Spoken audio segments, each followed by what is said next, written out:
Bank, Your Excellency, the Chairman of Doha Bank, the Managing Director of Doha Bank, distinguished ambassadors, dear friends, ladies and gentlemen. It's a great pleasure and privilege for me to welcome for an interesting and exciting, hitherto uninvented, a new concept called economics. There are continuing commitments by Doha Bank in terms of corporate social responsibility. As an institution, we are not only the best performing institution, we realize our social commitment.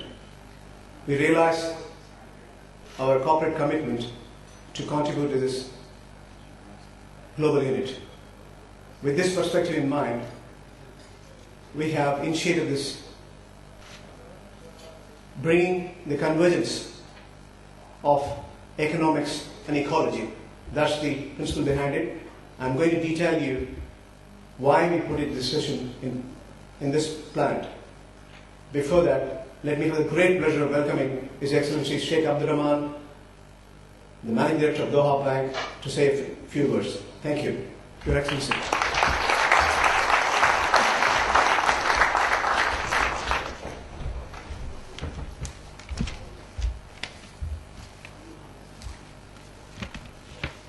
بسم الله الرحمن الرحيم.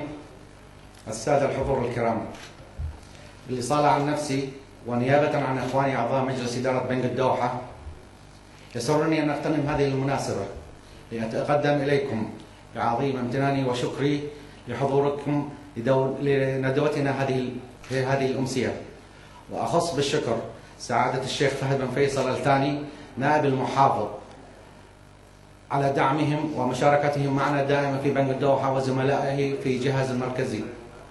كما أود أن أتقدم بالشكر للسيد مارك كليف الخبير الاقتصادي في مجموعة ING الذي سوف يتحدث عن تطلعات السوق العالمية، وكذلك السيد ديفيد بلاتنر مؤسس رين تراست ومؤسسها، والسيد روبرت روكفيلر عضو مجلس الإدارة على مشاركتهم في إلقاء الضوء على أحد أهم المواضيع البيئية التي تشغل الرأي العام العالمي بالسنوات الأخيرة.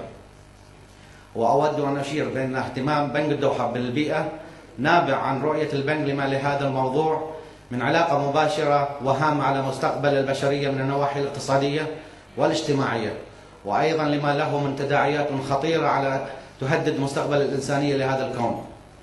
وحرصا من بنك الدوحة على الإسهام في كل المجالات التي تهم الإنسانية، فقد أخذ على عاتقه مسؤولية المساهمة الإيجابية في زيادة الوعي البيئي في مجتمعاتنا الخليجية، وأعد لهذا برامج وندوات في معظم عواصم مجلس التعاون، وكان أخيرها في أبو ظبي وسلطنة عمان في مسقط. وفي الختام أود أن أشكركم جميعا لكل من لبى دعوتنا لهذا الحدث الهام، وكذلك أتوجه بالشكر لكل من ساهم في إنجاح هذا اللقاء، والسلام عليكم ورحمة الله وبركاته.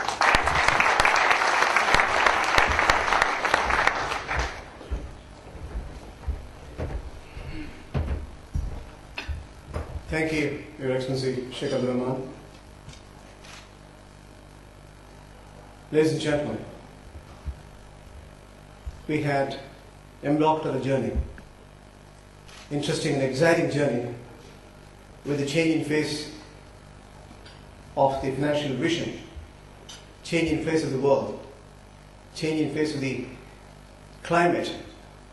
It has been our commitment as corporate social responsibility to bring in a value advantage to the planet. Protecting the planet has not been an option anymore. We have seen clearly the changes which are taking place in terms of economic management, global transformations, and the climate change has got total convergence. This is what we at Doha Bank, with the vision of the Board of Directors, realized, and we thought, in our own way, we will contribute. We started our vision with our interaction with the board on last Wednesday, and we announced to the market, Doha Bank is pioneering this cause, championing this cause in the Middle East for the purpose of protecting the planet. Conceptually, it means there is a value advantage in terms of business as well as corporate social responsibility. We went to Abu Dhabi, that was on Thursday. We had exciting and meaningful dialogue and discussions with Ministry of Environment, and we had evening session with the public as well. We had the Governor of Central Bank of UAE was there, and it was a mind-boggling session. It was so interactive. The audience felt here is the eye-opening and meaningful conceptualization. The second leg was yesterday. Yesterday was Oman, Sultan of Oman in Muscat. We had a very meaningful discussion again. The business leaders, Central Bank, Qatar Embassy representatives were also there. The idea is communicate clearly, disseminate the knowledge with the changing face of the world. We recognize your time is valuable. We have structured 15 minutes for my conceptual note, followed by Robert Rockefeller. He's a director, Rockefeller family you're all familiar with. He comes from the clan. He's a director in Rain Trust Foundation. He will be initiating and presenting David Plattner, who has been the founder of Rain Trust, and a unique concept. David is professionally in his own respect a Grammy Award winner, Oscar Award winner, and last 4 to 5 years he has been committed for this important social cause, apart from running his own business empire. So it will be a very structured evening, followed by dinner. I wish you enjoy it. Let me get on with the conceptualization. With the changing face of the world, the globalization, technology, deregulation, and consumerism, we have change in business trend as well as technology trend. Change in business trend is redefining the market space. There are new players, new cost structures, in-market acquisitions. It's all happening in the very same location. GCC today is truly liberalized in terms of security market, real estate market, financial center. Today, truly, it's globalized. And that's what the change in the face of business trends, it means 24/7, reduction of turnaround time, increased process efficiency are not options anymore. You have to have a model which is conceptualized as a global architecture. Then you exist. Otherwise, you cease to exist. That's the definition. Changing technology trend is again an imperative factor. What does it mean to you? It means use technology for driving the cost reduction, converting the technology towards value advantage for delivery channel and customer convenience. Also, improve your operational efficiency, inward and outward, and value advantage to your relationship. That's happening. When technology trend and business trend is converging, you find an institution with distinction. That's what the change in terms of in real estate. The physical outlets are getting replaced by virtual outlet. Today, we have seen cross-border expansion.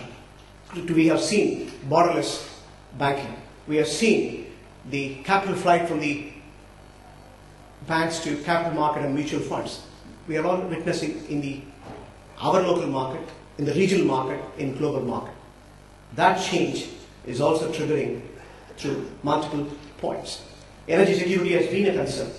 These are prosperous economy. 45% of the world oil, 20 to 22% of the world gas today is embedded, conserved in this region. What does it mean to you? In terms of economic progression, all these countries are running with surplus budget. Qatar is an exemplary performer. 8th successive surplus budget. $5 billion was fiscal surplus, and $9 billion was the current account surplus. When you converge the investable surplus accumulated over the so many years, it runs around $60 to $65 billion potentially can be invested in industrial expansion as well as infrastructure creation. It's happening. That's why the economy is booming. We have multiple trade cycle getting aligned, and today it's called booming economy. Truly, it is a booming economy. The region has been prosperous. We have realized the fact the per capita is moving. Qatar is an exception. We have clearly seen Qatar per capita is moving around $60 to $65,000 per head. In terms of overall GDP, we doubled the GDP in the last 5 years. We are going to double the GDP in the next 5 years. It's a phenomenal story. The vision, the execution of the ruler has been profound. It's been globally renowned as a model which is so unique, so meaningful. 10 years before Qatar went to international market, nobody realized this economy has got so much economic intrinsic value definition. Today, it's a telling story. Look at the region. Look at the economic prosperity of the region. Every single country has been running in a surplus budget. Women participation in governance, capital formation, out of the revenue generated, 30 to 35% today is being spent on capital expenditure. That's why you could see modernization taking place in terms of infrastructure creations, industrial expansion, of course. These changes are driving the prosperity in terms of economic segments. It also has got direct impact on the social progression as well. We have clearly seen literacy improving in the region. Qatar Foundation is a classic example. 10 years since its initiative, the vision has been so unique again. Today, Center of Excellence is education city in the entire region. Now, the economic progression, the social progression is also driving the change in the marketplace. With liberalization taking place in true sense, today, GCC is a flashpoint world over. Unfortunately, the media has been projecting Iraq or Lebanon or Palestinian issues. That's the bleaker side of the story. There are better significant image we need to command in respect of meaningful convergence, and that's what the responsibility we recognize in terms of social as well as meaningful corporate function responsibility as professionals. Now, when it comes to changing market preferences, we have seen the total trillions we talked about in terms of foreign direct investments globally has been centering just 9 billion towards the Arab region. It's hardly less than 1%. That's what IMF statistics says. Having said that, this region has been set into right kind of direction. While North America is going to grow by less than 4%, Latin America is going to grow by 4.8%, Euro is going to grow less than 3%, that is 2.9% to be precise. Asia is going to grow. India, for example, is 8% plus. China, more than 9%. This region is going to grow 6%.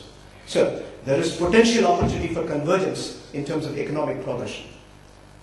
Also, the local market, when it is changing, it is becoming a global market. Which means, essentially, to give a classic example, whether it is Bahrain Financial Harbour, or Doha, or Qatar Financial Center, or Dubai Financial Center, there are innumerable players coming into the local market and playing in the local arena. Essentially, your complete business realignment is expected. The regulators are redefining their roles. We have seen the shift in terms of controls and management. Regional regulators are imposing disciplines in terms of Basel II and corporate governance and transparency. It's not only financial risk, it's not only market risk, it's not only liquidity risk in terms of operational risk today, with the explosion of derivative channels, convergence required in terms of corporate governance. I had a privilege of addressing the Federal Reserve Bank of New York on December 12th and 13th. I was putting the issues in perspective on the anti-money laundering from the GCC perspective. It was a mind-boggling session. Those who attended, some of the central bankers who were attended from here, it was extremely well received. That's beside the point. The issue remains today, money laundering, financing terrorism has been an issue. That's the change in the dynamics of the region. It is the liberalized market. It has got its own demographic. It has got its own economic structure, and it has to be redefined. The solution needs to be customized, and there is no single bullet solution for us to realize and fix it. That's the change. The customer is changing. He is no more looking at products. He is consumer-centric. He is no more location-centric. He is information-centric. Anytime, anywhere in the world, you have millions of dollars, you don't need to go to your local bank. We recognize that. That's the change I'm talking about. That's the economic necessity for you to realign to be a global architecture. That change is not only in terms of economics. Let me go back to the same story of anti-money laundering and combating financing terrorism. I was in New York at the invitation of the Federal Reserve Bank of New York. It was December 12th. Believe me, my wife has prepared a full suit, including a winter clothing, with the gloves. I stepped in New York. I could walk out in the afternoon with a t-shirt. 2 days of presentations, 2 days of interactive session both in Washington and New York. I came back to Doha. When I stepped in the airport, I have to put back the winter clothing. I have to put my gloves, I have to put my hand, everything together, and I got into the house. I couldn't sleep because I need a heater. That's the change in ecology. Look at it, the change. Europe is no more your winter destination. Switzerland is getting warmer. London is getting warmer. We had fire in France a couple of years before. Innumerable evidence, constructive evidence for us to realize there's an absolute change and the climate crisis. Global warming is driving the change. It means there is potential economic impact. That convergence has to be realized. We have to necessarily recognize tsunami nobody has predicted. It has costed billions and billions of dollars. It's realization after the impact. We realize global warming or Kyoto Protocol are important to recognize, and we need to recognize that it is not an option for us to hold it. It is for us to take the right kind of initiatives, right kind of responsibilities, right kind of vision drive to see that we as corporates put our issues in perspective, drive it through the change which is required in terms of positive, productive, constructive value advantage. That's what we embarked on.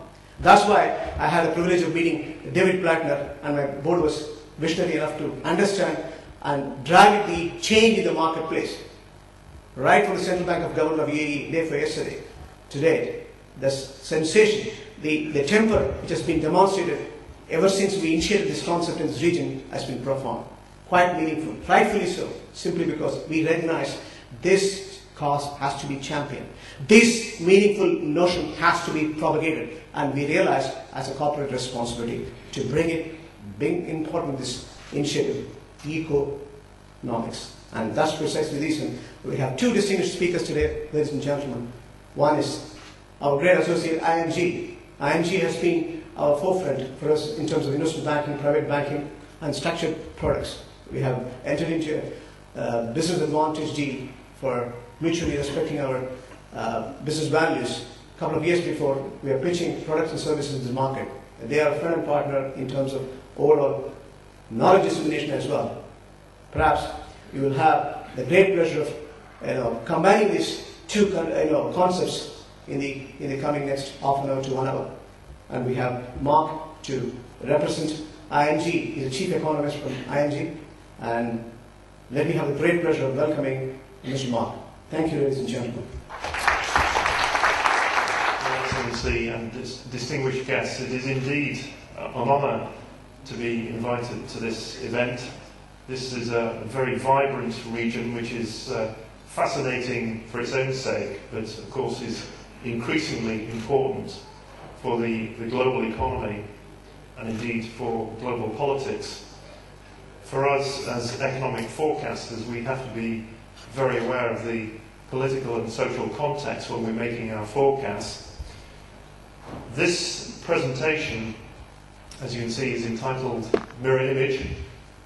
I'm not sure whether the people at the back can actually see as far as this mirror, so I will endeavour to make my comments as self-explanatory as possible. I would also like to give a special thanks to the Doha Bank for inviting me to this event, and I'm particularly pleased to see that the Doha Bank is, like ING, trying to change the world into an orange colour, orange and blue, our corporate colours. But of course we also these days have something of a green tinge. ING is also embarking on the journey that you've been hearing about. We have recently announced that we will be a carbon neutral company, so this is certainly something that ING is also increasingly conscious of. Now, I believe that you will be able to get a copy of these slides later.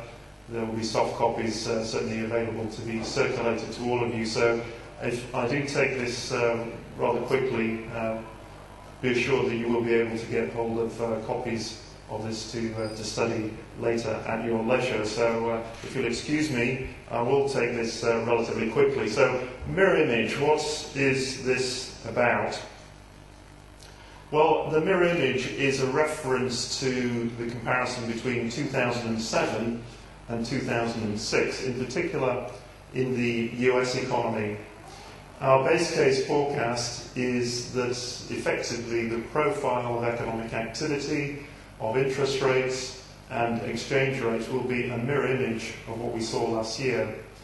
And to be more specific, what we expect is that the first half of the year will be weaker than the consensus expects, and the second half of the year will be somewhat stronger, and that will be reflected in many of the macro variables, as you'll see through the presentation. And this is essentially the story that we're going to be telling about Europe as well. We expect something of a pause for breath in the first half of the year, followed by somewhat stronger growth later on in the year and going into 2008. And this is also reflected in our view on the dollar. We do expect the dollar to be somewhat weaker in the first half of the year, especially against the euro, and then to recover alongside the strength in the US economy. Perhaps something of an exception to this generalisation is Japan, which we expect to show somewhat stronger activity even in the first part of the year, although we don't expect the Bank of Japan to be in a hurry to raise interest rates. And that's one of the reasons why the European appeals for a somewhat stronger yen are going to be rather frustrated. Okay, well, let's move on, and I just want to give you a little bit of context to the way we approach forecasting the global economy, because there are a large number of structural changes going on, not just in the real economy, but also in the financial markets. And I think a very basic observation is, as the world gets wealthier, asset prices become increasingly important. And if you go back to the beginning of this decade, you can see the significance of that with the collapse that we had in the US and indeed the global stock markets through late 2000 and into 2001. This had a very dramatic effect on the real economy and also economic policy. You may not be able to see this at the back, but essentially what we're talking about here is an interaction between the real economy, asset prices and economic policy. So if you think about it, in 2000 the story was that weakness in the stock market led to weakness in the real economy. This led to a dramatic policy easing. Interest rates were cut by 550 basis points by the Federal Reserve. Fiscal policy was loosened, the real economy recovered and asset prices have recovered. That, in a nutshell, is the story of the last few years. And I think one of the interesting features of economic forecasting is that a lot of people are still focused on looking at the real economy and saying, actually, this looks very stable. Growth is not just high, but also remarkably stable, as is inflation. And people have, certainly in the last couple of years, started to extrapolate this. And this has led to a surge in asset prices. Risk is now being priced at a very low level. In other words, the risk premium in the markets have been squeezed as people have piled into risk assets of all kinds. And if you're looking for the next swing in the real economic cycle, I think you have to look less at the macro data and more at what's happening in the asset markets. And a couple of years ago, we put the finger on the US housing market as the next asset class that would drive the global economic cycle, and I think it's fair to say that so far that suggestion has proved to be correct, because as you'll see in a second, the US housing market has entered into something of a correction, and this is one of the key debating points amongst economists for 2007. Just how weak is the US housing market going to be, and what is that going to do to economic activity? Now, coming back to the point that I made just a moment ago, I have noticed in recent years a tendency for economic forecasters to predict a stable outlook for economic activity, for inflation, and indeed in interest rates. But the cycle isn't dead. As we saw last year, the US economy started out much stronger than anticipated and ended up being much weaker. And that was also true of the bond markets. If you look at it in terms of bond yields, on the right-hand chart, the prediction at the beginning of the year was for a steady increase in yields, instead of which yields shot up from around 440 up to 520, and then back down to around 460 by the end of last year. So we had this hump-shaped profile in terms of bond yields, same sort of picture in a number of other financial market variables as well. So if we come on to 2007, what is the consensus saying this year? Well, once again, it's a prediction of stable growth and indeed very stable long-term interest rates. If you look at the right-hand chart here, the consensus view, the blue dotted line here, is that 10-year Treasury yields will trade in a 20 basis point range. A 20 basis point range all year. That is the kind of trading you can have in a day these days.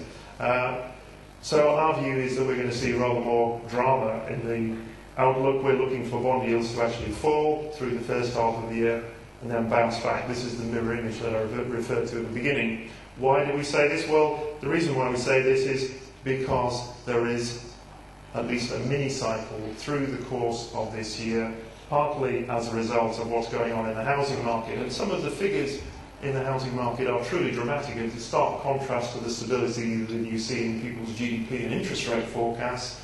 We've seen a huge build-up of unsold inventory in the US housing market. You can see on this left-hand chart a stunning build-up. This is a chart that goes back over 20 years, and you can see this almost exponential increase in the unsold inventory of housing in the US.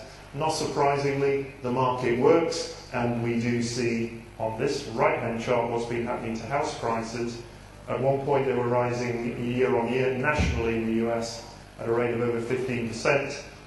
Since the peak at the end of 2005, you see prices stagnating, and in fact, even on a national basis, have been falling in some of the recent months. The big question, though, is what is the broader economic impact of this on the US economy? This is a very controversial point amongst economists, because the boom that we had in the US housing market was unprecedented. There was a lot of speculation involved. In other words, a lot of people buying property for capital gain rather than to live in, and that, of course, does rather change the dynamics. And we don't really know how a lot of the new mortgage instruments will perform, and a number of banks are finding out that to their cost, of course.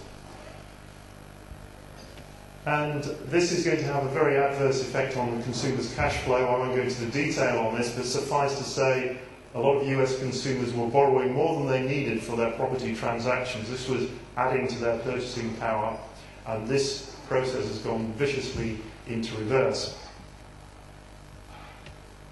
But it's not just about housing. We've also seen an inventory build-up in other sectors of the economy, not least in manufacturing. Inventory to sales ratios have been rising strongly over the last few months. This is indicated in the left-hand chart here.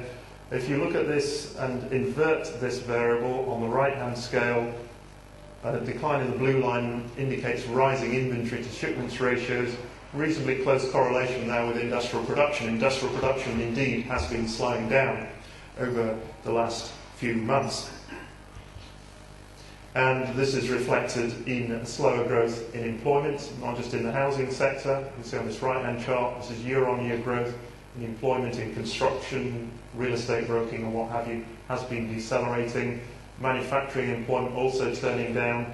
And this blue line, quite an interesting lead indicator of the labour market. This is temporary help, work. You can see there that is another category that has been decelerating. So some signs of weakness there, which I think will be evident as we go through the next few months.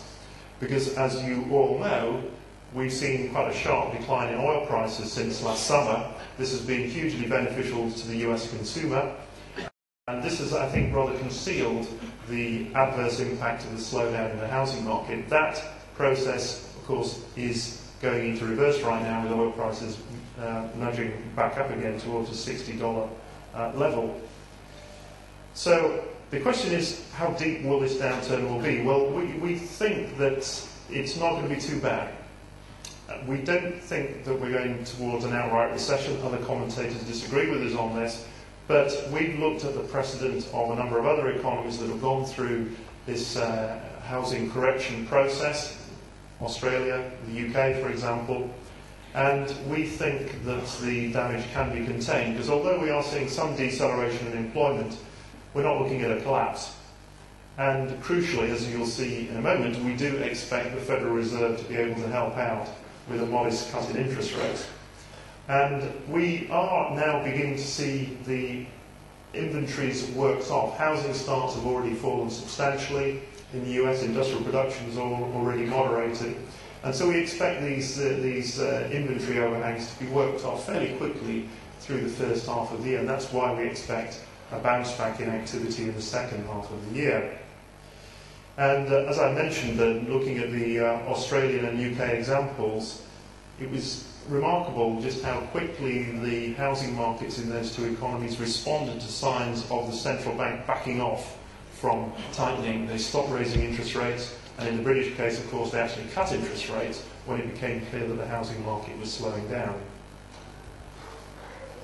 The other crucial point is that in contrast to some other forecasters who are worried about inflation, we think inflation is actually coming down. And in fact, it's not, we don't just think it, we can actually show the data to show that it is falling. At the headline level, of course, inflation has already fallen a long way. CPI inflation in the US is down from over 4% to around 2% over the last few months. Obviously, that reflects the fall in oil prices. But even core inflation, as you can see on the left-hand chart, has decelerated markedly, looking at this on a high-frequency basis. This is taking the changes in inflation on a three-month annualized basis. This gives you a very high-frequency measure of inflation. You can see it's already decelerated from a rate of around 3% to just under 2%, the supposed comfort zone for the Federal Reserve. So the Federal Reserve does have the room to manoeuvre if it wishes to cut interest rates, and we think that they will oblige us with at least one cut in interest rates by the summer. And this reflects, I think, their desire to reduce the concerns that are likely to be evident as we see further damage from the housing market in consumer spending over the next few months. So we do expect a modest cut in interest rates from the Federal Reserve. Now, I'm sure you'll all be very interested in oil prices. This is, of course, relevant for not just US consumers, but global consumers, and it's also very relevant for those of you in the production side of the business as well. I have to say that the record of the markets in predicting oil prices is pretty abysmal. This is illustrated on this chart, which simply shows you Brent crude, the blue line, against the futures strips over the last 3 or 4 years. You can see the futures strips up until essentially last summer were pointing downwards. And of course what we were seeing was essentially consistently oil prices rising. So if you were betting on the basis of the futures strip, you would have lost a lot of money, unfortunately. Of course, more recently we've seen the futures strips pointing upwards, a sort of situation of contango in the futures market. And of course, oil prices have actually fallen over that period in general. So again, I would caution you not to rely too heavily on what the market's saying here. But I think for what it's worth, our view is indeed that we will probably see some upward pressure on prices later in the year as we see the US economy bouncing back. There's also a risk factor in the shape of geopolitical tensions, not least surrounding the situation in Iran. That's always something of a rogue factor in these calculations, but that's certainly something which, of course, is particularly pertinent right now. So we would expect some upward pressure on oil prices a little later in the year, but not taking us back to the previous peaks, we don't think. But looking a little bit further ahead, and I think this is obviously relevant for, as I say, activity and inflation prospects in the global economy, we do expect a medium-term adjustment downwards in oil prices. And this is partly for purely conventional economic reasons. The long-run elasticity of supply and demand is rather greater than the short run, as we discovered in the 1980s. And we are, I think, slowly but surely seeing the processes at work that will drive down demand and drive up supply. And that, I think, once again, will confound the futures market. If we look at this chart, which goes out over the next 6 years to 2013, the current futures strip is essentially showing oil prices level at just over $60 a barrel.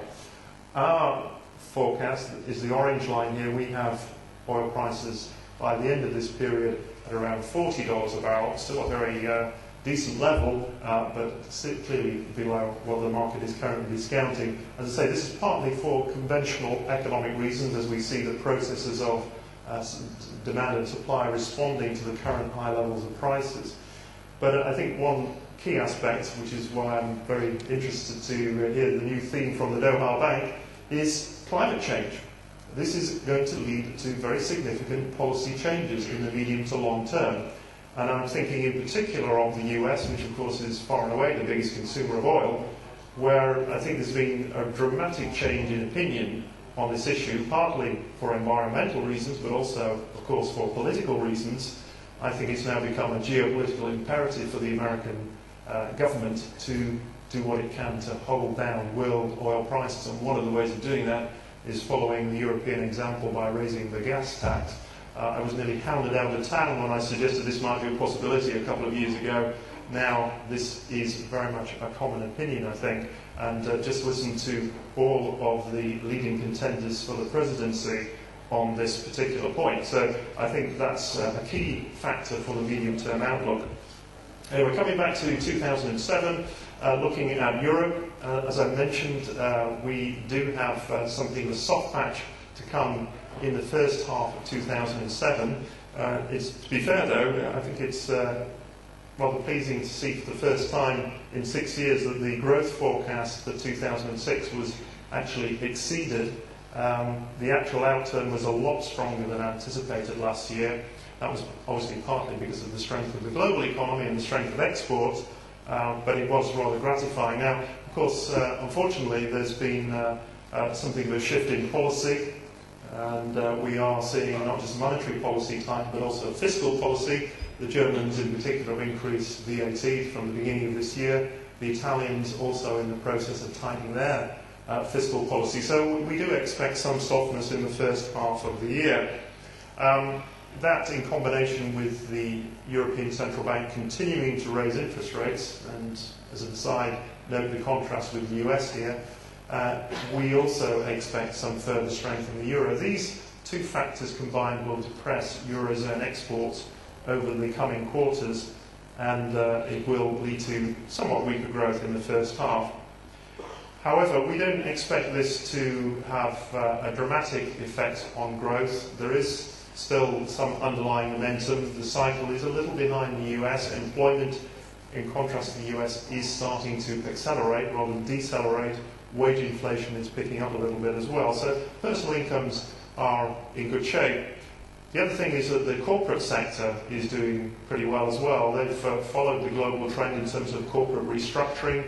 You can see on the left-hand chart here that indeed profit margins have started to accelerate over the last 2 or 3 years, particularly in the last year or so. And the corporate sector is very liquid. Their cash balances are very high. And they haven't been spending as aggressively as their American counterparts. So I think once we get through this soft patch in the first half of the year, we would expect capital expenditure in the Eurozone to be picking up. Now, in the meantime, the European Central Bank is rather concerned about inflation. Of course, we have seen some moderation, as in the US case, with headline inflation falling below the crucial 2% level that the ECB has defined as its ceiling for price stability. The orange part of this chart on inflation shows you the energy contribution. But notice that core inflation, indicated by the green and the blue lines on this chart, is substantially below that level, running at less than 1.5%. I think personally that the European Central Bank is overly worried about inflation. I think in the end their concerns will be shown to be misplaced, but they're the ones who are setting policy, and I think they are determined to move interest rates back towards a more neutral level, which in their minds, in the European case, is north of 4%. So we're not there yet, and I think they will be moving gradually in that direction. There could be an increase in the next month or two, and then we may see another increase as we go into 2008, once it becomes evident that the economy is picking up again. This is likely to lead to a continuation of a very flat yield curve in the Eurozone, and you can see our forecasts on this chart here, with the modest increases in interest rates leading to continued flatness in the Eurozone yield curve. As far as the currency is concerned, as I've mentioned, we do expect the euro to strengthen.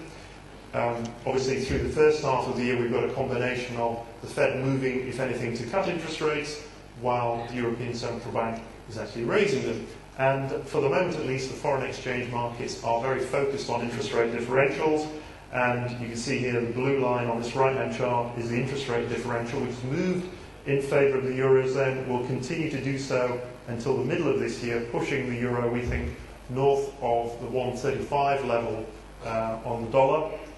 But thereafter, as the US economy starts to bounce back and the Fed has done its work, we would expect the dollar to begin to recover. So again, a turning point, contrast to last year, the turning point in the other direction, this time towards dollar strength. So by the back end of 2008, we would expect the euro dollar to be trading closer to the 120 level. Just a brief comment on the UK. Obviously, a slightly different picture to the rest of Europe.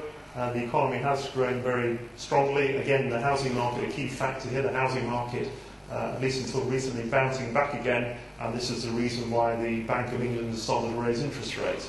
I think as we go through the course of 2007, we'll see somewhat slower growth developing in the UK, a little bit of a contrast there to the Eurozone, as I mentioned, and that, I think, again, in contrast with the Eurozone, suggests that after another increase in rates in the short term, rates in the UK will fall.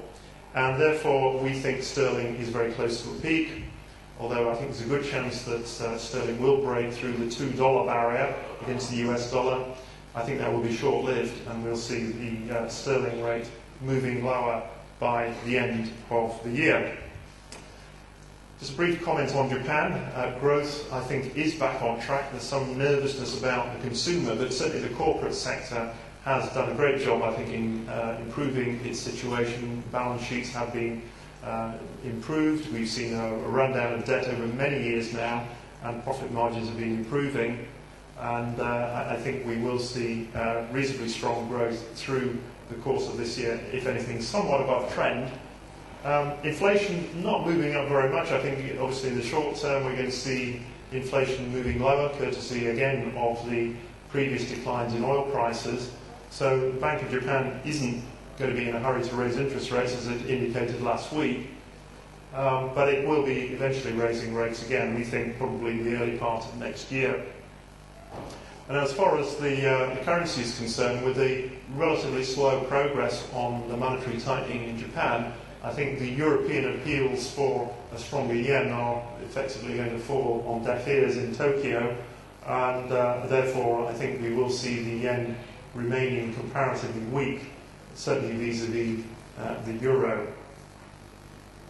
Just a brief comment on China. Of course, now a very important global powerhouse, and not least in the commodity markets, not just energy, but also metals. You can see here on the left-hand chart the huge surge in demand for copper, clear example of the metal intensity of Chinese growth right now. And we expect this to continue. We're looking for Chinese growth, in fact, of over 10% this year. And of course, next year they've got the Olympics to look forward to, and there's a lot of political pressure to deliver strong growth. However, so long as the US economy doesn't slow down too much in the first half of the year, I think the political pressure on the Chinese to accelerate the appreciation in the renminbi is going to be containable. So you can see here, this is the renminbi exchange rate. We do expect it to continue to appreciate at the same sort of rate that we've had over the last year or so. And just a concluding remark, which I think is particularly pertinent to this region, which is it's often said, well, what about the global imbalances? What about the US current account deficit? Surely at heading up to $900 billion a year, this can't go on. Well, I don't think this is an immediate problem. There may be a long-run problem out there, but right now you have to look at what the other side of that deficit is. Who's running the surpluses? Who's financing the US deficit? In general, it's economies that are very closely dollar-linked. In fact, many of them have pegged currencies, and that of course includes many of the economies in this region. This is very relevant because so long as those pegs are maintained, the central banks remain the buyer of last resort when it comes to the US dollar. In actual fact, private investors globally have been pretty enthusiastic in buying US assets, and we expect that to continue. Now, to get to the point, the interesting thing over the last couple of years is the way in which the oil producers have taken over as the primary surplus economies. It's no longer just China and Japan, which you can see on this chart here. If you look at the Middle Eastern economies, running over $250 billion surplus last year, and this, if anything, in the very near term may increase a little further, of course subject to what happens to oil prices. So I think this is an important perspective when you're looking at the dollar and the potential downside risks. So long as the surplus countries are happily financing the deficit, then it doesn't really matter how big it is. Okay, so just to conclude, just to summarise, for the US economy, we expect 2007 to be a mirror image of 2006. After a weaker than expected first half, we expect growth to be stronger than expected in the second half. And I think we are going to see some move towards lower interest rates from the Fed. In contrast to some observers, we don't see an inflation problem out there. And likewise, we expect a bounce back in European growth in the second half of the year. And as a result, despite lower inflation also in the Eurozone, we think the European Central Bank will continue on its programme of interest rate rises, moving interest rates back up towards the so-called neutral level. This combination to us suggests that there will be some initial weakness in the dollar vis-à-vis the euro in the first half of the year, which will go into reverse once it becomes clear that the US economy is picking up again. And as regards Japan, the slow pace of monetary tightening suggests that the scope for a yen appreciation will be relatively limited. Okay, well that concludes my presentation. I'm not sure whether we have any more time for questions or we take those later. Yeah, we do have a final now. Okay, all right. Thank you. Okay. Thank you.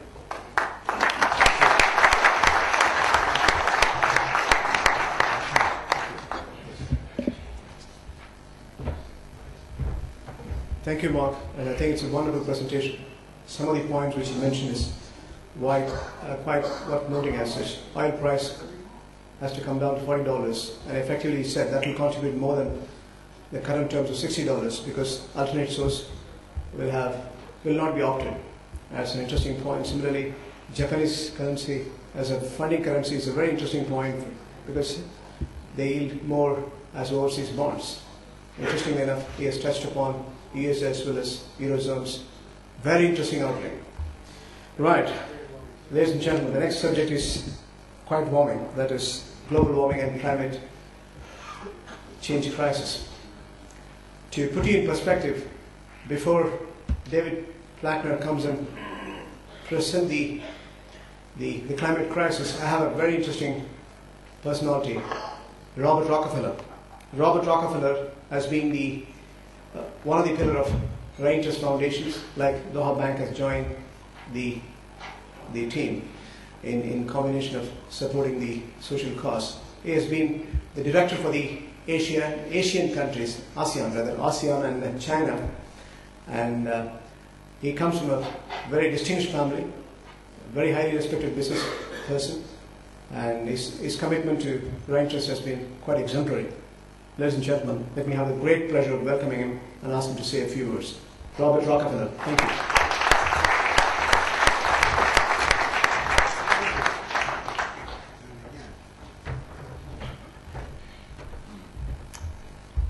First off, please accept my sincerest thanks for allowing me to step in front of you and say a few words.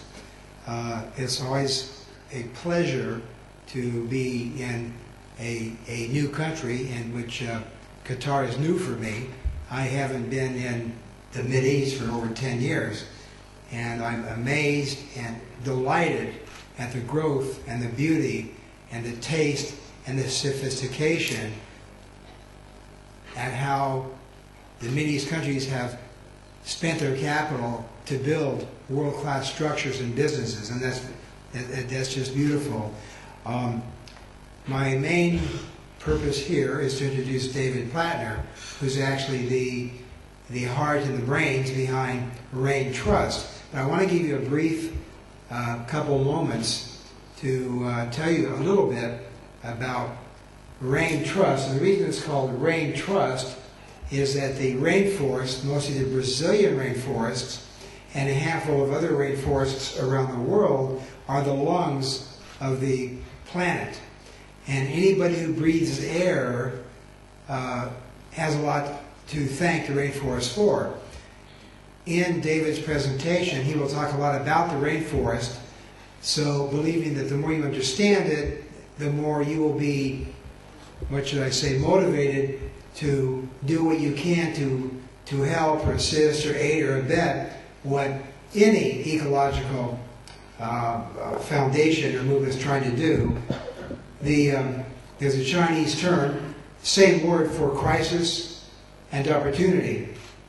And this is the ideal historic situation where David will tell you and show you in graphics and statistics some very eye-opening information about how man is trying to kill the planet. The flip side of that is that we have it fully in our power to stop the global warming and actually lessen it and even diminish it. At the same time, brand new economic business opportunities will arise because, like many of you, I sincerely care about the environment because I don't want my grandchildren to die young from any one of 100 diseases from pollution, or great-grandchildren, whatever. And I don't know each of you and where you live and your families, but if in fact you plan to procreate and have kids and more kids on down generation after generation, you kind of have to care. At the same time, the fact that this global warming phenomenon has woken up a lot of the financial markets, and there's a multi-billion-dollar, on its way to trillions, of trading these carbon credits. I won't go into a lecture about what the Kyoto protocols are, what carbon credits are, whatever, but carbon credits are just like a commodity whereby clean air and forests or trees or factories that are emitting oxygen and consuming CO2 have a commodity they can sell. You can sell that.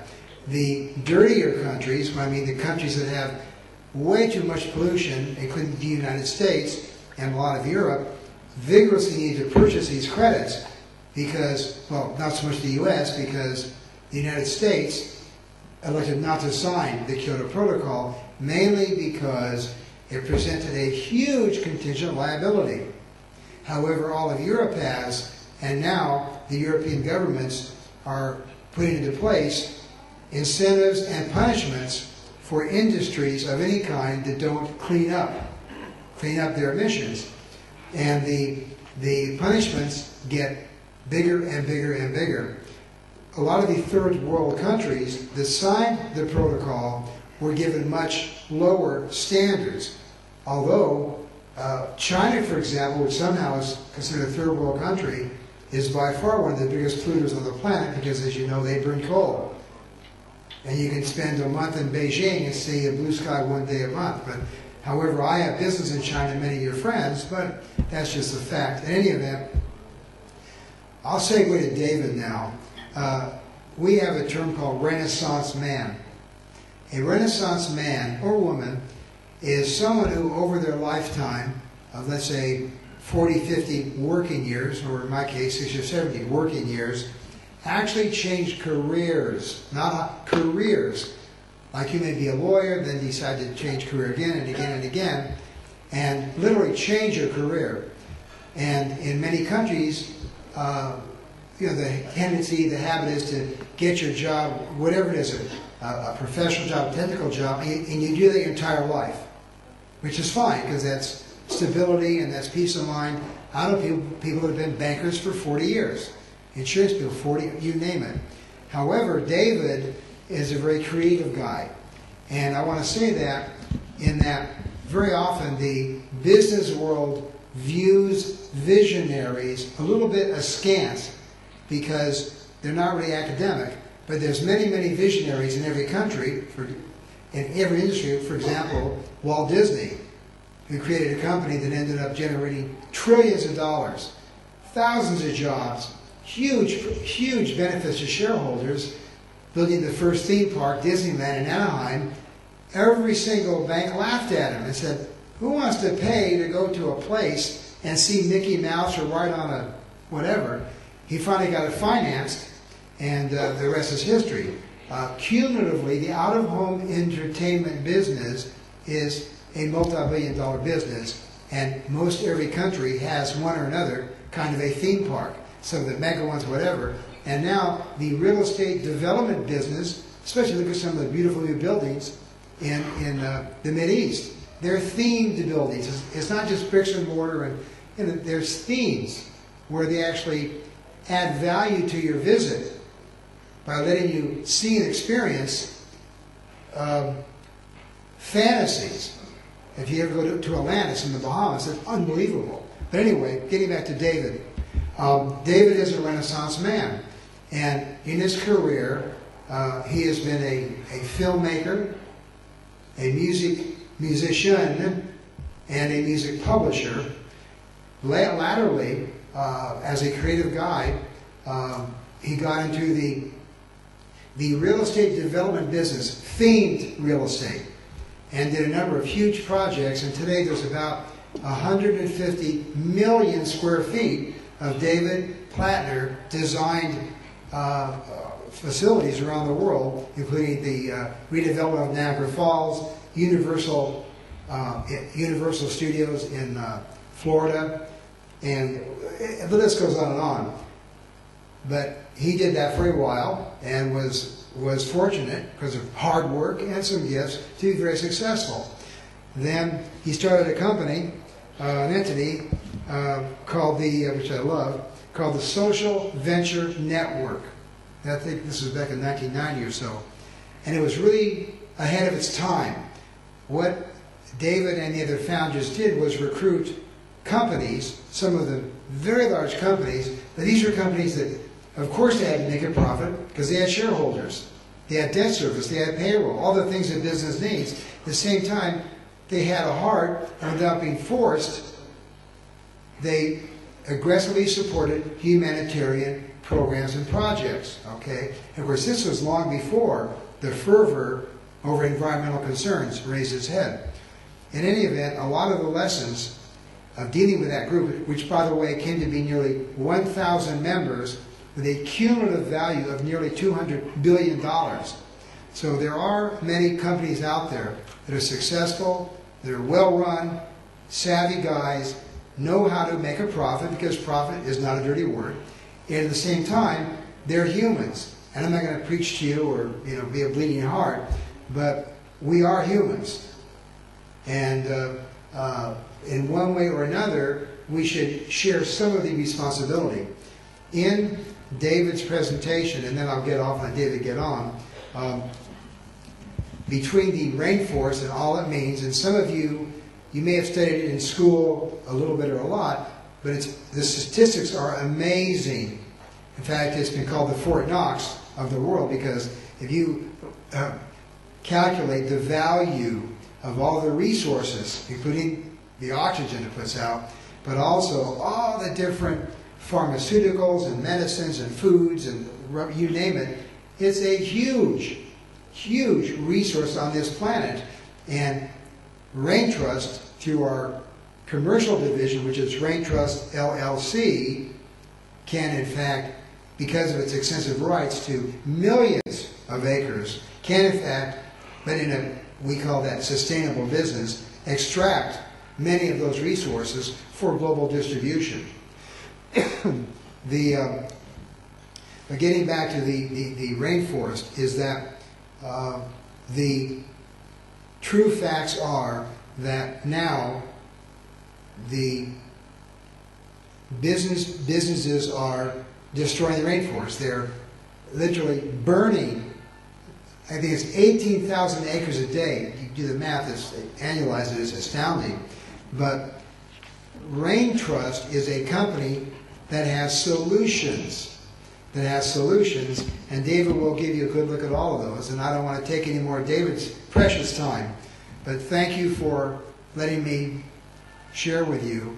And we certainly hope that one or more parts of your reality will be moved by this little day today, big night tonight, because this is a historic moment.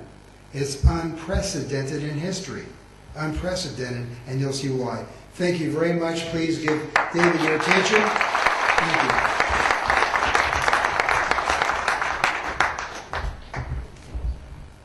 Let me just get organized here with this other computer.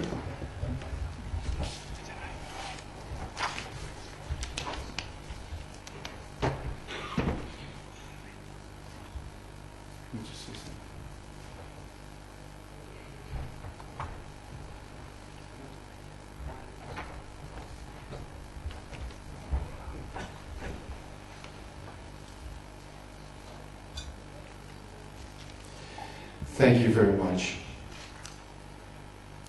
All of us share this blue planet, 6.5 billion of us, in ways we'll never fully understand.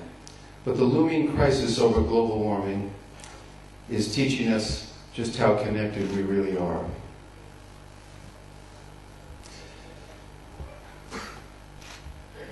We've all heard about the bad news of global warming, but of course there's a serious downside. The rising sea levels, flooding of major coastal population centers, mass evacuations from coastal areas, global crop failures, widespread hunger and disease, increased desertification, mass extinction of plant and animal species, and the collapse of economic systems. The danger to mankind is as great as anything we've ever faced in the Cold War. Facts about global warming are chilling, but until relatively recently it was considered little more than some questionable semi-scientific theory. But now we know better. Let's start with the basics. We need to turn up the volume, please. Let me turn that back. Okay.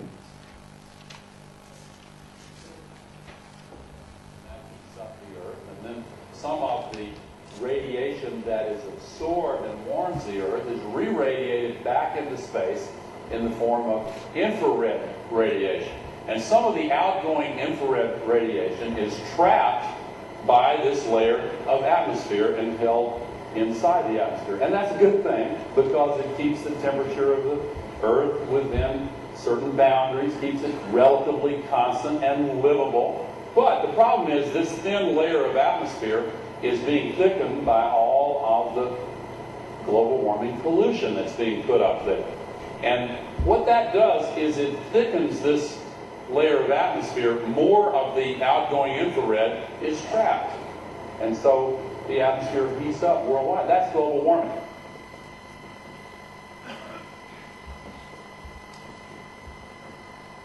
And indeed now, we're happy to say, we're not happy to say, but it is unequivocal and undeniable according to the science communities of the world. You can see here, this is the New York Times, but it's just about been in every single newspaper in the world. If you look at the 10 hottest years ever measured in this atmospheric record, they've all occurred in the last 14 years. And the hottest of all was 2005. That was, of course, before the hottest year in the world history, last year, 2006. So we're going to take a look at this slide right here, and you can see this was measured over 1,000 years. This is the temperature of the Earth right here, and this is where we are right here, about 2007. And you can see this rise right here. This is about 50 years from now, we will be just too hot. And there's a direct correlation between the temperature and the CO2. And that's what that last slide was about. This is, of course, the temperature and the CO2.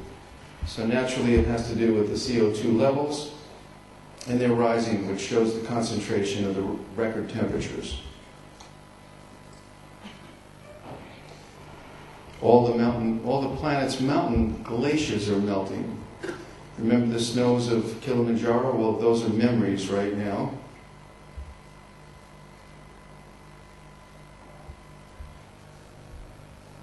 Here we are at Columbia Glacier, Alaska, 1980, 1983, 85, 89, 93, 96, 99. It's just retreated. Here's another glacier in 1910, 1988. The Boulder Glacier in 1932, 1988. And of course, what's happening is the glaciers are indeed melting.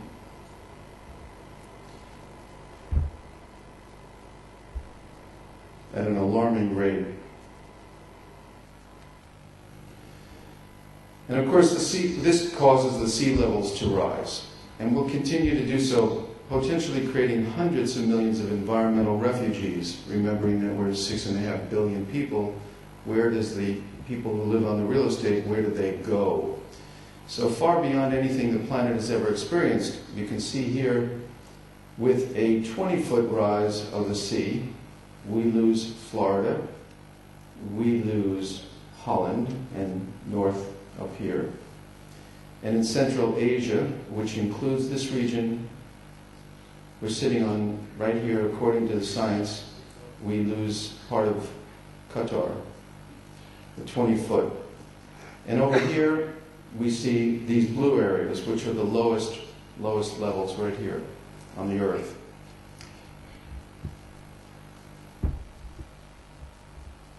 Ocean surface temperatures are also at record levels, which means more powerful tropical storms, which means more insurance monies having to go out for the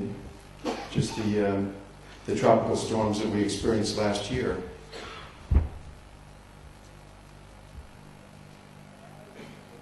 Temperature increases, the wind velocity increases, and the moisture content increases. And you'll see Hurricane Katrina form over Florida, and then as it comes into the Gulf over that warm water, it picks up that energy and gets stronger and stronger and stronger. Look at that hurricane's eye. And of course, the consequences were so horrendous. I didn't mention before, but for those of you who didn't recognize him, that's Al Gore. And this movie happens to be up for an Oscar award. And he's also up for a Nobel Peace Prize for his work in just bringing this to the public. He's not necessarily saying there's a solution, he's just saying that it exists and is bringing it to the prominent attention of the public. But just a few more degrees in temperature could lead to changes of weather patterns, turning some parts much hotter, some parts much colder, as Ram said before, here in Doha, causing severe floods in places and severe droughts in others, like what happened to Lake Chad. These are the droughts, the floods and the droughts that cause from the sea levels rising and the changes of the temperatures. And we're going to see a slide here on Lake Chad, which is completely dried up and become a piece of real estate that now people are fighting over as to who's going to be the farmers in the center of the... it's now completely not a lake anymore. At one time it was a full-fledged, one of the largest lakes in the world. No more. And these changes lead to major droughts and crop failures, widespread hunger and disease, and mass extinction of plant and animal species.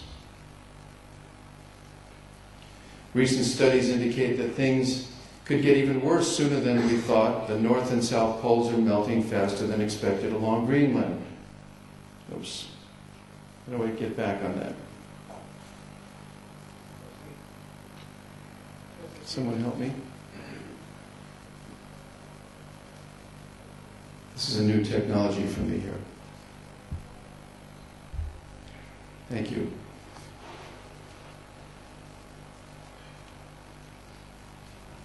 I meant to say, here's Greenland here, and I mentioned that if half of Greenland melts, we lose a big portion of Europe. And you can see the degradation here of just what's happening in the North Pole. It's already happening. And I mentioned before about the Middle East, and here's Qatar right here. And it is one of the low levels. And I'm not here to say that it will go. I am saying that it could if it gets to the 20-foot level. A scary thought. But the lowest level places happen to be right here on where we're sitting, and along with other parts, including Holland, I mentioned several times, because it's actually below sea level. And the economic effects will be equally devastating. Local and national economies could totally collapse. The effects will be felt by everyone in this corner of the globe, not just the shores. A Harvard study estimates that the U.S. GDP could be cut by 0.6% from 1.9% per annum by 2100. 40% of the world currently gets half their water supply from the glacial runoffs, and water investments will rise from $75 billion to $180 billion in 2025. And although the threats are clear and severe, there's also some good news, and finally we get to that. So we at Rain Trust have been thinking, what do we do? And when I got to the Brazilian rainforest, I started buying land and started putting it into conservation and thinking, well, what do I do with the land? It's fairly illiquid. So I started to look at what's on the land and discovered that there were tremendous opportunities, as Robert Rockefeller had said before. The good news is that we have all the scientific and technical knowledge we need to address the problem of global warming. It may be the greatest environmental threat to civilization has ever faced, but it's a battle that proven we can win. I'm here today, thanks to a generous invitation of the Doha Bank, thank you very much, to bring this to your attention and to just bring the opportunity here to say we have to turn this into a positive somehow. And there are many, many ways in which to do this.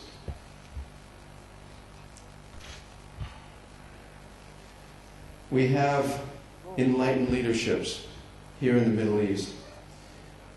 And I'm very happy, and that's one of the reasons that brought me here, actually. It's not only about money, it's about the values, it's about the intention, it's about the spirit, and it's about the intelligence that this region has that I think is brilliant. And I'm delighted to be here for that reason.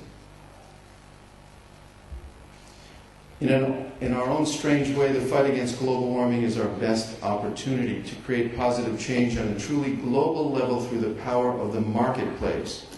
And this is what I'll spend the next minute on or so. The market has been educated by researchers, the media, global institutions, individual leaders, and now it's time to put it to work. What we want to present to you is the business opportunity that we at Rain Trust believe is the core of addressing the global warming issue. Like all serious business opportunities, it destroys, it's solving the threat of the global warming while earning a healthy return. This is what we want to do. It's fundamentally, ecologically and economically sound business policies and practices that benefit us all. This is economics that Ram had mentioned before, Robert had mentioned. It's a word that we think will be relevant in the next 5 years.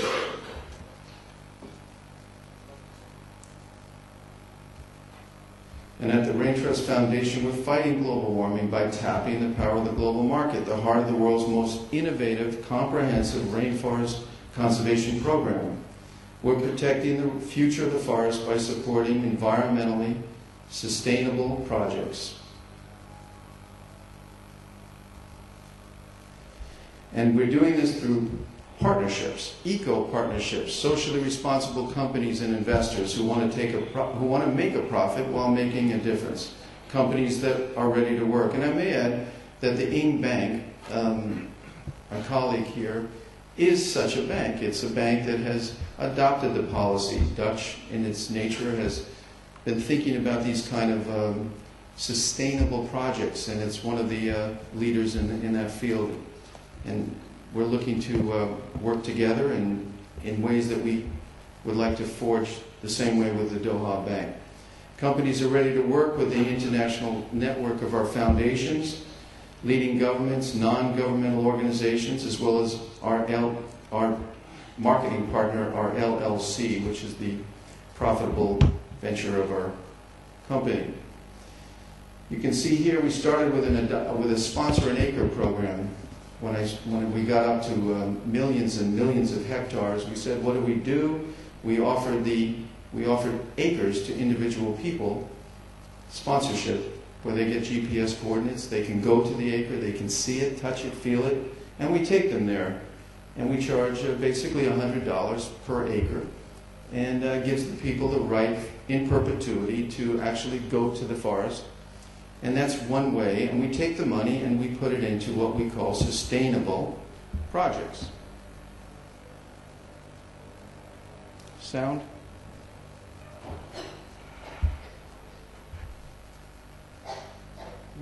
Sound?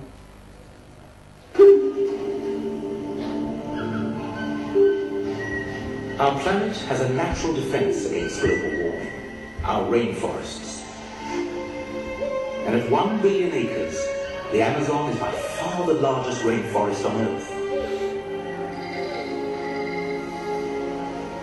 By absorbing massive amounts of carbon dioxide, it turns the major cause of global warming into the very oxygen we breathe.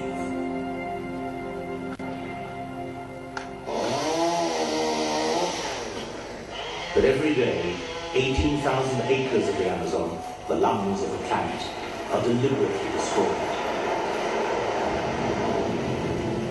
releasing over 1 billion pounds of CO2 back into the atmosphere.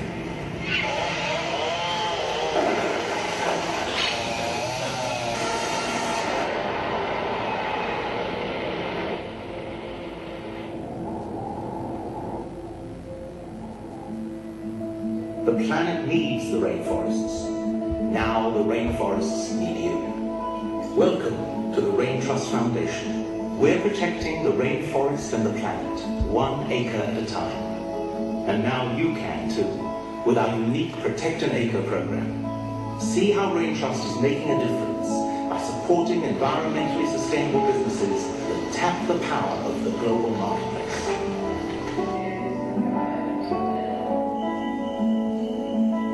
Prevent global warming tomorrow. Protect an acre of the Amazon today.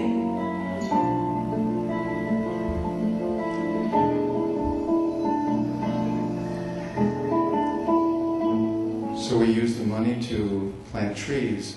The property that you saw burning there will probably have another up to 10 million trees being planted on that through this program where we put for the benefit of the planet.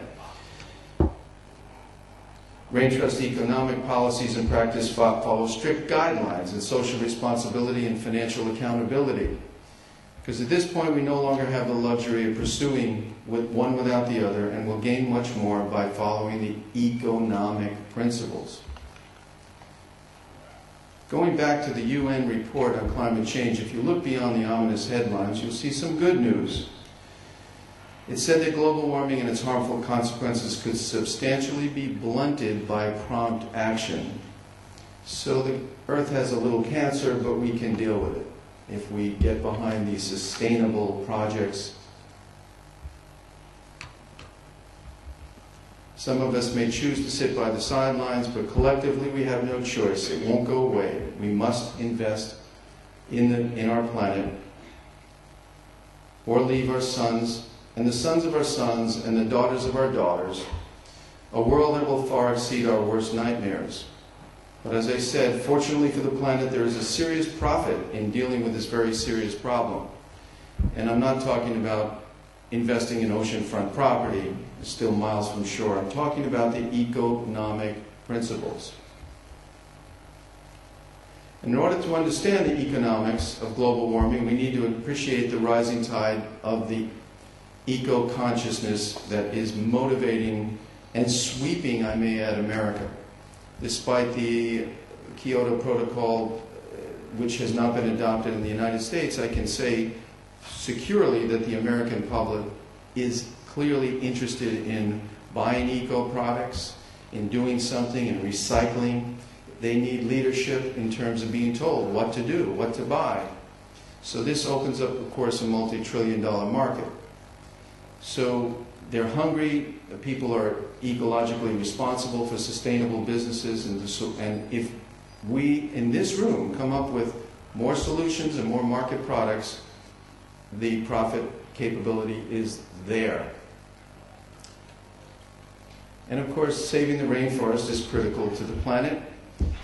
It's one of our rainforests. We have the one in Brazil, we have the one in Indonesia, the second biggest one. We have the third one in Africa, and of course, a very small one in Australia. The Amazon alone absorbs as much CO2 as Western Europe produces for the burning of fossil fuels, converts the global warming pollution into massive amounts of oxygen, storing the carbon into the trees. So in fact, it's taking in putting out the oxygen. It's its own machine, if you will. And you can take a look at this. This is the actual Earth putting out, this is a satellite of the Earth in a week, 1 week of a satellite view, and that is the CO2 on the Earth right there. I'll show you that one more time. It's pretty, for me it's very dramatic to see that's the heat coming off of the Earth right now. And as we discussed already, the scientific and the technical knowledge to deal with global warming is now. And what we have just put together is a partnership with NASA, DARPA, the space agencies, which are releasing some of the technology that has been proprietary before, so we can map down to a tree and actually tell how much water there is in that tree, right from outer space. So you can see here, this is actual footage from NASA. So we have the capabilities, and we're doing this now with the general public. We'll be able to zoom, you'll be able to zoom in, see your acre, and participate with it. And we think the public likes that. We think the public wants to know what they're putting their money into. We think the public wants to experience it and participate. I don't think anybody wants to just charitably give. I think they want to get something for it, and I think we can give them something. We can give them an experience. We can bring them into the acre. We can help them to understand what the problem is. Although everybody doesn't want to know what the problem is, they want to know how to do something about it. So this is state-of-the-art high-definition satellite imagery and through the space agencies, and I'm happy to say that they're part of our program now. So we're looking at partnerships like that.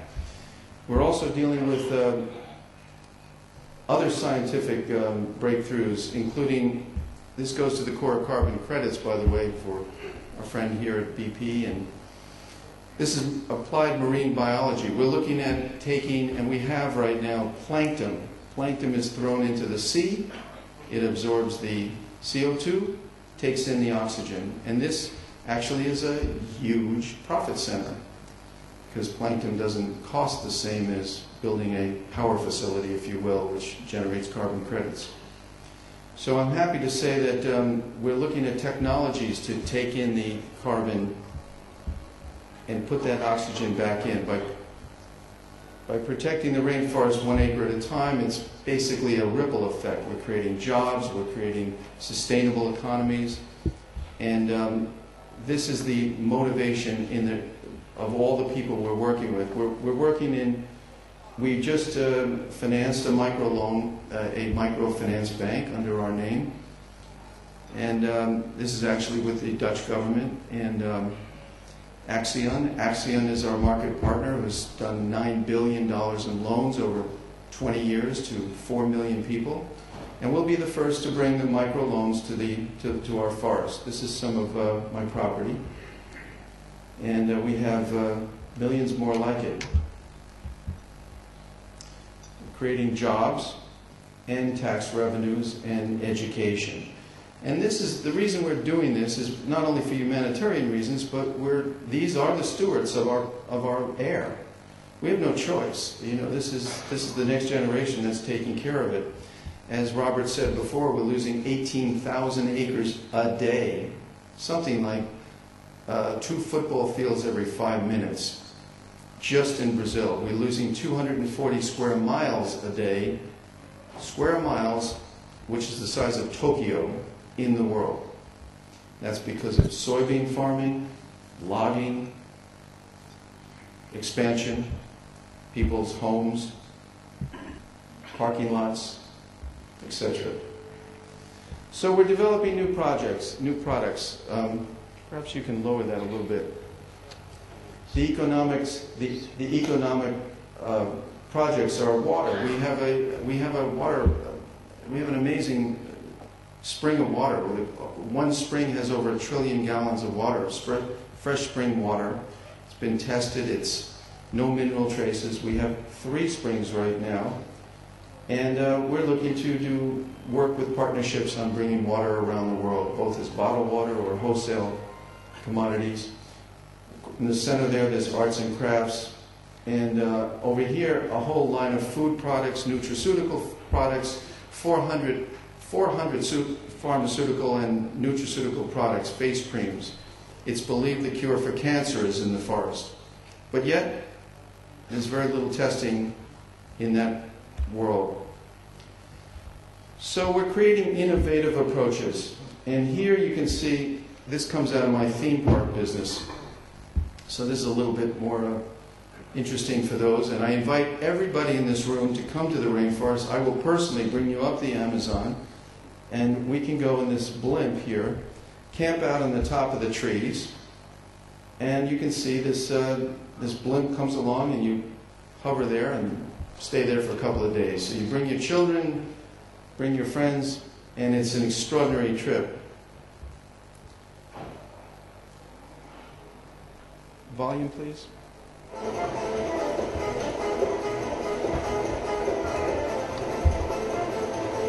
This is one of our many boats. We have different kind of boats, luxury boats, small boats, but this is a German tour group we took most recently. And they went in there and just want to come back 3 times a year just to see it, touch it, go to their exact acre that they sponsored. This is some of our property along up the Rio Negro, which is the Black River. It's our boat down there.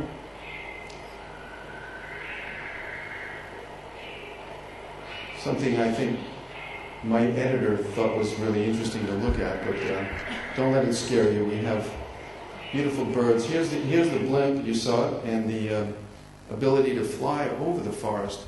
So you never even have to touch it. So that's a new way to bring ecotourism to generate a whole industry in itself. So Raintrust is leveraging considerable assets and experience. We have strategic partners. I mentioned Axion, the world's leading microfinance institution, Brazil's largest construction conglomerate, which is Autobras, which is a $22 billion company. And we're creating, my computer just crashed, isn't that fun? So I'm going to go without it. So basically we're about land, energy, water, and air. And I think that's about all the basics of the earth. We have lots of land we're monetizing. We have food products. We have rubber products. Extraordinary amount of rubber. Brazil was the #1 rubber exporter in the world until Malaysia took the seeds and went there, and the economy collapsed. So we have a workforce of several thousand people, over 100,000 rubber tappers looking for work, so we have to create rubber products. The energy that we're talking about is, of course, not fossil fuels. It's biofuels. It's biomass. It's ethanol. And there's even a little plant called babasu, which is a coconut that has fuel in it. So for which we're replacing our little diesel engines with the babasu.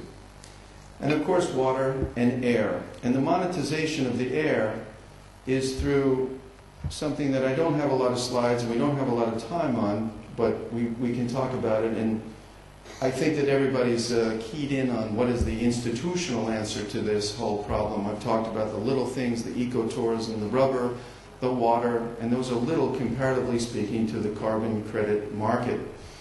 Carbon credit market today, trading today is 9 billion euros. It will go to 30 billion euros by the 2008 when the Kyoto Protocol mandate kicks in, and fundamentally it will go to $1 trillion by all estimates based on the consumers getting involved. Now once the consumers are involved, and we're doing this right here through the Rain Trust Climate Card, we'll be offering a credit card which will be a climate card, and that's one way the consumers will buy their voluntary credits. In the climate exchange, we'll be doing a water futures exchange. So we're getting consumers and institutions the ability to bring this carbon trading exchange right here. This is what I'm looking to do, is to bring the trading exchange here. It doesn't require capital to do it, because we have the capital through our market partners. It's a clearing institution, but I want to set it up so that this signals to the rest of the world that the Middle East cares. The Middle East are fundamentally traders. I mean, this is where it all started. We should do it here. We should take on the rest of the world and make this the capital. This the capital. So I'm here not to say stop with the hydrocarbon, the fossil fuel development. I'm here to say we should offset it at minimum with clean technologies. And the financing from the carbon trading exchange finances clean technologies. It's a heck of an investment, actually. We can show 20, 30% returns on some of these investments. So that's a different discussion, but as a macro view, the most important thing I can introduce today is that we want to bring the climate exchange, the Rain Trust Climate Exchange here, most likely in tandem with the appropriate people, government officials, etc. And additionally, we talked about the microfinance, the energy, the travel, the climate card, the climate exchange, the water exchange, our rubber and health food products, and our foods. And with all that said, we believe that we can make a difference and make a profit. So I want to say in closing that I want to thank the Doha Bank, Ram Sitaram, who's been the courageous visionary for even thinking about this. I mean, this is historic. I have had, just because the newspapers covered this the other day, and it's on the internet, I've had well over probably 75 emails from me saying they can't believe that I'm here in the Middle East. And it dispels all of the perception of the Middle East, that the Middle East doesn't care. The Middle East not only cares, I think it's going to have the intelligent solutions. So I invite everybody here to give solutions, to help with this. It's not about money only. It is about, and it's not only about heart. It's about practical solutions. It's about distributing products that we may have or other ones. Remembering that products come out of Indonesia and ultimately China. I was recently in China. With the government, they want to plant 250 million trees. Terrific. I want to help them. They don't have the same kind of products, but they want to get into the carbon trading exchange business as well. So we have to be creative, we have to be flexible, we have to be agile, and this goes to the core of what Ram Sitaram's been talking about, the changing face of the world. Let's turn this into an opportunity, not as just a crisis. Thank you very much. Thank you.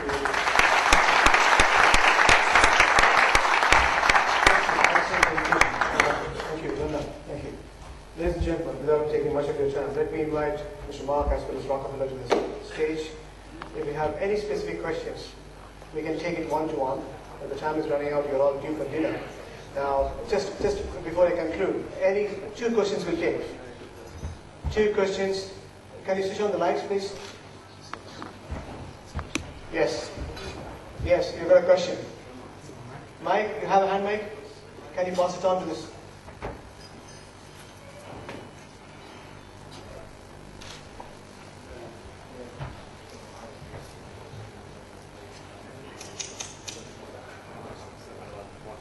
We have the Chief Economist of ING, Rain Trust founder, and the Director.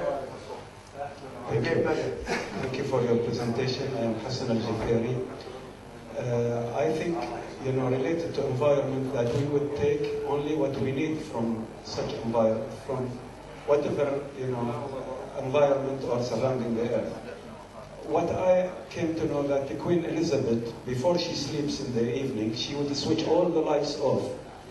She will tell her people that because I am switching all the lights off, not because I don't want to pay high bill, but because I am Queen of Elizabeth. I want all the British people to copy me and switch their lights before they sleep. Queen of Norway, she will go on feet buying vegetables, because if she will use so many cars, then she would pump fuel and burning carbon dioxide.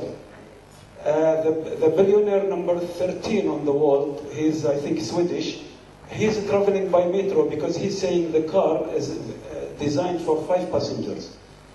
And please, can you ask people here in Qatar, if they are single, to drive a single car, not a family car, not 8 cylinders, because 8 cylinders is a family car. Can you please ask those persons who are rich to enjoy their life, but not to travel by wide-bodied aircraft for 3 passengers all the way to going to Europe, but to travel by jet plane, which is, executives of all oil and gas companies travel all over the world. Please also ask us, we Qataris, we enjoy free water and free electricity. Please ask the Qataris just to save electricity and water, not because it is free, we will waste it. And please ask us, Qataris, not to stay in huge villas. We have to stay in small houses, depends on the size of the family. And please ask the Qataris not to use oud, that you burn it and it gives nice smell, because that is also being discontinued. And please, in the end, ask the Qataris to have the environment as a curriculum in their education system. And please, I am requesting you to do the search before you travel. I thank you for your presentation. I am Hassan Al-Jafari. It's this consciousness, this is all I came for. Thank you so much, because it's you that's going to make the difference. It's you that should be the one asking. It's not a gringo from some other place. Good. It's you. Thank you. One last question, please. Any other gentleman? Japanese ambassador is here. Your Excellency, you got any questions? He was kind of partial this evening. Thank you. Thank you very much. The last question. Yes. Mr. Kothari. First of all, let me compliment you on a very an excellent presentation. I have 2 or 3 observations. I would like to draw your attention to the work of renowned earth scientist James Lovelock, who was the developer of the Gaia theory. And if you look at his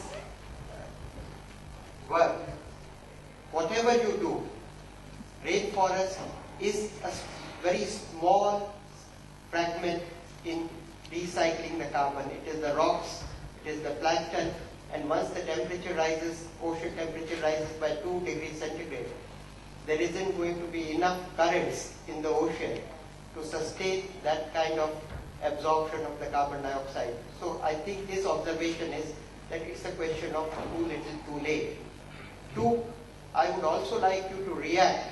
I don't know if you have seen the latest issue of the Scientific American, I think February or March, where it talks of rainforests being generators of methane, which is, I think, 23 times more potent greenhouse gas than carbon dioxide, and which takes about 50 to 100 years to be oxidized, whereas of course carbon dioxide recycling takes maybe thousands or hundreds of thousands of years.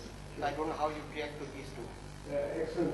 He's the CEO of Oman Shipping. Qatar Shipping. Essentially a good question. Conceptually, can you react and perhaps David Rock? Well, your first comment about the scientists, there's thousands of reports, and your colleague, who you mentioned, is one of. If I were to do this, we would be here for hours. There's a lot of documentation and different points of view. So yes, we do go through, is the rainforest doing the same kind of oxygen? We believe that the size of Qatar, this is our belief based on our scientists, Qatar is 11,000 square kilometers, which is 2.8 million acres, which coincidentally happens to, according to our report, puts 30 billion pounds of oxygen into the air a year, takes in 44 billion. 44 billion puts out 30 billion of oxygen. So this isn't the forum that I can quantify whether that's right or wrong, but there is a scientific element that comes in, and we have some Austrian scientists that work for us that actually do believe that the rainforest is not as powerful as that, but as I've been saying, but 90% of the scientists believe that the rainforest is in fact the oxygen of the planet. But there is some challenge on that. There is challenge on whether the sea rises will go up 20 feet. But you're right when you said 2 feet, 2 degrees will change the Earth. That's for sure. That's what the basic common denominator is. I appreciate your comment, and I would like to discuss with you after, perhaps. Okay? Thank you. Thank you, David. Thank you for your response. And ladies and gentlemen, let me conclude the session with a customary word of thanks. Thank you for your presence. Thank you, the Central Bank. Thank you, Your Excellency, the Board of Directors of Doha Bank and the Chairman of the Bank. And ladies and gentlemen, I profoundly thank the Goodwill Ambassadors for this noble cause. My friend, great David Plattner, as well as Robert Rockefeller. I also would like to especially thank you. Nobody has asked me a question on economics as such. The people have talked about economics, and I should have great gratitude for Mr. Mark, who has come from ING, and we are really honored because he's a chief economist, who clearly study the global changes in terms of economic revitalization and resilience. And it was a wonderful evening. I'm sure you had intelligent inputs. Thank you, and enjoy the dinner. Thank you.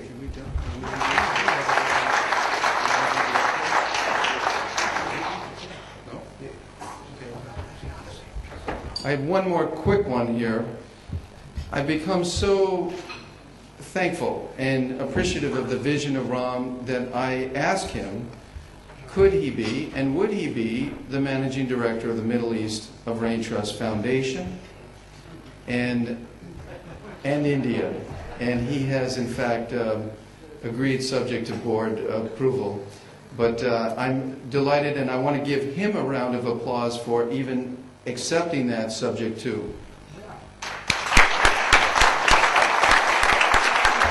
We need leadership like this. I think I owe everything to my board of directors, and it's a great honor to be in a charitable and philanthropic trust.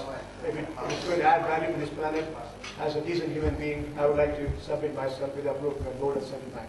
Thank you very much.